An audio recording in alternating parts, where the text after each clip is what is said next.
Is it ready? Yep. So my energy level is going to increase like exponentially when we start here, just so you know.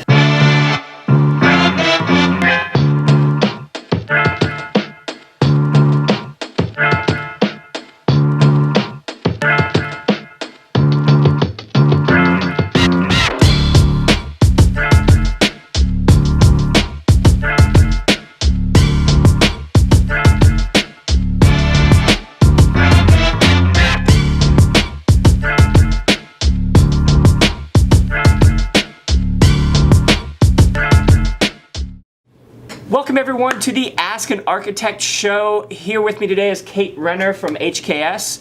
We're going to go all through Kate's background and learn about her path to becoming an architect and what it's like to be an architect. Specifically, a lot about what it's like to be an architect at HKS. Before we get started though, we want to give a shout out to our new sponsor, the AIA, the American Institute of Architects. We're really excited to have them on board and we're thankful for their support in this program. So thank you, AIA. All right, Kate, let's get into it. Great. Let's start at the beginning for you. You went to the University of Kansas, and then from Kansas to DC. Was that a direct path? No. Okay. So I started at the University of Kansas, Rock Chalk, and then I went down to Dallas, Texas, where I did my first internship with HKS. Okay, the headquarters. The headquarters, yeah. I was there for 9 months as part of the Health and Wellness program at KU. And then after graduation, I came to DC for about 2 months. Okay. And then I decided that I wasn't ready to start actual real life. And I went to Germany for a year. I saw the University of Stuttgart on your LinkedIn bio. Yes. Was that during Kansas or after Kansas? It was a graduate direct exchange program through Kansas, so it was a second master's. Okay. So that's where I got my master's. So what's Germany like as an architecture graduate? It's incredible. It has all of the history and all of the richness of both what happened, with the historical not so good things, and all of the new things that they're doing to rebuild the cities. Sure. And Interesting. So a year in Germany, and then coming on back to DC. Yes. So why DC? What was so attractive about DC, both personally and professionally, that made you think that that's a good place to start my career? Aside from having a job, which is always good. Job's good, number one priority. My mentor from the Dallas office, Shannon Krause, was out here, and so I was able to continue to work with him and to continue to grow that way professionally. Gotcha. And Shannon Krause is a past AIAS VP, so that's kind of a cool connection we have going here. So DC now 5 years. Yes. So you sticking around, you think, or what's the long-term plan for cities? Foreseeable future is DC. Cool. I like it. I like the scale. I like all of the activities and the museums and the cultural aspects of it. Cool. I ask because DC is of a significant interest to a lot of our graduates. A lot of folks come out here and look for jobs, and a lot of firms have big headquarters here. So Kate, you've spent a majority, or is it all of your professional career at HKS? All of my professional career. All of it. So tell me a little bit about the workplace and the kind of corporate culture at HKS. What is it like to work there? So I've had the opportunity to work in both our headquarters and in the DC office. So I've seen really both scales. And the DC, the smaller office setting in DC is really great because you get to see all aspects of projects. You get to work on multiple different sector projects. And the culture in Dallas is equally as exciting because we have all of our specialties. We have a lot of technology. And there's a lot of people with energy and vibe. So. What's the difference in size between Dallas and DC? Dallas is 500 and our growing DC office is about 55. Okay, so much different. Much different, yes. So at HKS, you're mostly in healthcare and medical planning, correct? Yes, yep. So what does it mean to be a medical planner? Medical planning is really focusing on how you're laying out the interior spaces of the hospital, understanding what the patient, staff, equipment, supply flows are going to be, as well as how they're going to operate the space, what their... So usability, functionality, practicality yes. within the space. Yep, and then focusing in on the adjacencies and the efficiencies as well as the patient experience. And has healthcare always been the focus or the building typology that you've been most focused on at HKS? It has been.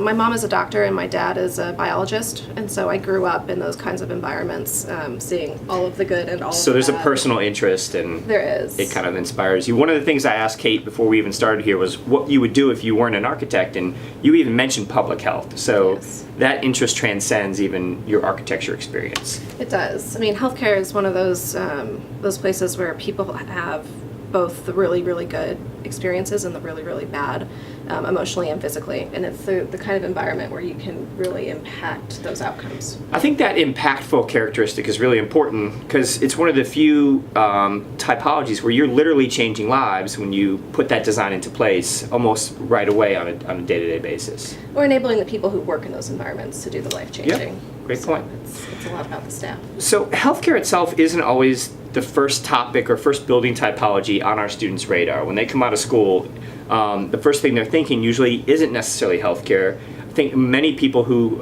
start there or get into it because their job has put them there or they have an opportunity and it becomes available.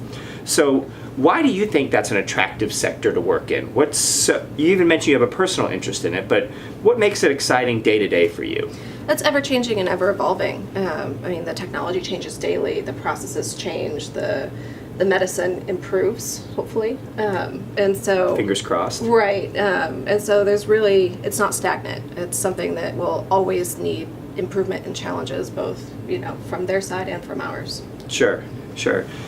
What type of client do you work with in healthcare? So I could imagine that it could potentially be working directly with doctors and nurses and techs, but also with facility managers and the project managers, but also potentially with the hospital CEO.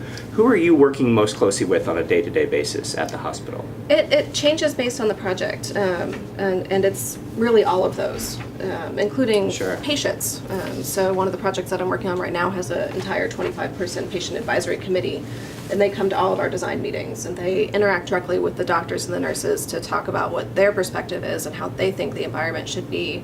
And so they're helping to shape their experience as well. So does that make it interesting and kind of non-stagnant, the fact that you get to work with multiple clients and multiple stakeholders in this project type? Absolutely. That's probably one of my favorite parts, is that we're not just sitting behind a computer drawing all day long. You're actually interfacing with the people who will use your spaces and helping them to understand how they can use them more effectively. And I would imagine even within the hospital, there's multiple specialties. There's, you have your cancer suites, you have your radiology, you have surgery, all these different things, and that probably adds some color to your day as well. I mean, it adds some variety and an opportunity to learn new things. Absolutely.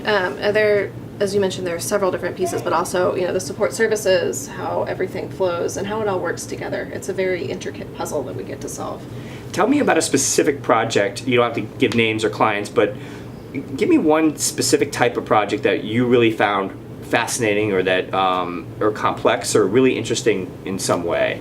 Sure. The one that I'm working on right now is Metro Health out in Cleveland, Ohio, and it's we're the executive architect, and so we're helping them to not just transform their campus, but transform their entire system. And their focus is not just on the main campus, but they're really looking at how they can go out into the community to improve population health. And so it's about not just bringing people in, but also how you transform the care for the entire continuum. So on that project, let's get into the tactics. What are you working on within that project? What kind of things? What's your day-to-day, task when you pick up that project? Everything. So because it's very early on, we're starting with master planning and looking at the site and those ancillary off-site facilities and thinking about what service lines can go off campus versus stay on campus. So there's a big So you're looking at functionality matrix. and design. Mm-hmm. Or I guess they both go hand in hand. Yeah, they go hand in hand. And then we're also doing the programming for that and the operational piece. So we've worked with them to identify where they've got flow challenges in terms of operations and what best practice would be for those different areas, and written a narrative to help them implement that in the future. Would you say that somebody who has developed an interest in just planning as a whole throughout their curriculum, whether it's first year, second year, third year, fifth year, whatever it is, would this be a good career path for somebody like that who's interested in the kind of greater macro level of planning and workflow and that type of design? I think so. This would be the kind of project that would give you that exposure to the programming piece. And if you can understand how to do the programming, you understand how that impacts the planning, and that the program becomes that living document that helps you do the medical planning in the future. Okay. So it looks like this is the trajectory for you that you're going to be on for a while. Yes. I don't really see you straying into any other studios or other types. No, not likely. So what does the future look like? What's the hospital of the future? What are some of the technologies or things that you're seeing out there that are really changing the way healthcare is designed and hospitals are designed themselves? It's kind of the billion-dollar question. If I had that answer, I would be I guess here. so. I would retire.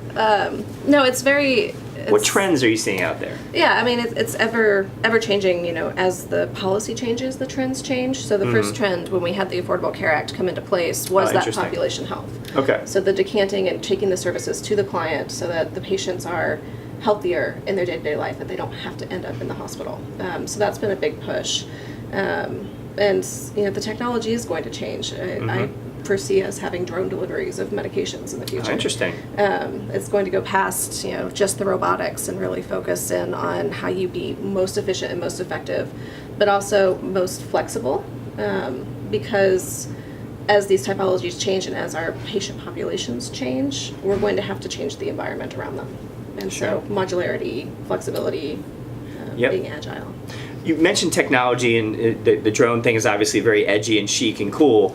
Do you think that's going to really revolutionize healthcare in terms of delivery, in terms of how you guys design? Is that something you're going to constantly be trying to keep up to speed on? Yes. Let me rephrase. So, do you personally have to keep up to speed on that type of stuff? Yes. Is that your professional development in terms of learning what's going on campus and what the people are using on campuses? It is. Our clients come to us and they're looking for those best practices. They're looking for, you know, us to bring the new innovative ideas to them. And you know, when we go to interviews, they ask us for innovation. So they want you to be the subject matter expert. They do. Interesting. And they want the evidence behind it. It's not just, oh, we think this is best practice. It's, oh, you have the data that proves that this is the way of the future and this is how we should be doing it. So do you all do a lot of data collection and a lot of research at Yes. HKS to We help do. inform those recommendations? We do. We have both an internal HKS research team as well as Cadre, our not-for-profit arm. Oh, okay. And we have an entire director of research as well as a department that does research. And then we also have people like myself who have a percentage of their time to research various topics. So you're always building that reservoir of knowledge that you can then hopefully use as a subject matter expert or as a consultant on site. Yeah. Great. Well, real quick, Kate, we're going to take a break here, and I just want to give a shout out to the AIA, the American Institute of Architects, our sponsor. They have A17, the Conference on Architecture, coming up. This year it's in Orlando, Florida, so hopefully we'll see many of you guys down there. All right, Kate, let's talk a little bit about your personal path to success. You've obviously come up through the ranks, earned your license relatively quickly. What do you think was the key ingredient in your success early on? What helped you become a strong, qualified, licensed professional this early in your career? Sure. I think it has a lot to do with HKS and our office culture. They're very focused on helping you pursue things that you're passionate about. And so if it is licensure, they encourage licensure in general, but the path to that is up to you, and they help you to meet those goals along the way. So they have all of the materials, they have training sessions, we have study groups. So the tools are in place there. So being at a larger firm like an HKS has really helped you achieve that because of resources and support and things like that? Yes, exactly. Interesting. You mentioned passions. Do you have any personal interests, or is there anything outside of your professional life that informs your professional life? Is there anything that you take from what you do on a personal level and translate it into your professional level in some way? I think the curiosity that I have for just about everything has done a lot of that. You know, the more I learn from other sources and learn from outside of HKS about other entities and perspectives, I can take that back and I can apply that to my day-to-day life. For example, I'm taking a data science class right now. Oh, good. Just because I wanted to. Yeah. And so I can take that back and use that and apply it to the research in the future. Mm-hmm. Great answer. So, as I mentioned at the start here, we're gonna wrap it up with this. Our audience are folks who are kind of approaching graduation and they want a little bit of a sneak peek into the profession. So, what piece of advice would you give to folks who are kind of on the doorstep of graduation, looking back to where you were at that point? what's the best piece of advice you can give to these people? Sure. Take initiative. Opportunities are everywhere, and they're there for you to take and to learn from and to move forward in with your career. Ask questions. People are not afraid to give you answers. There are no silly questions. And have a drive. Be passionate about what you're doing, and that will take you far. Excellent. Well, Kate, thanks so much for joining us today. Thank you. Kate Renner from HKS here in Washington, D.C., and we'll see you next time on the Ask an Architect Show.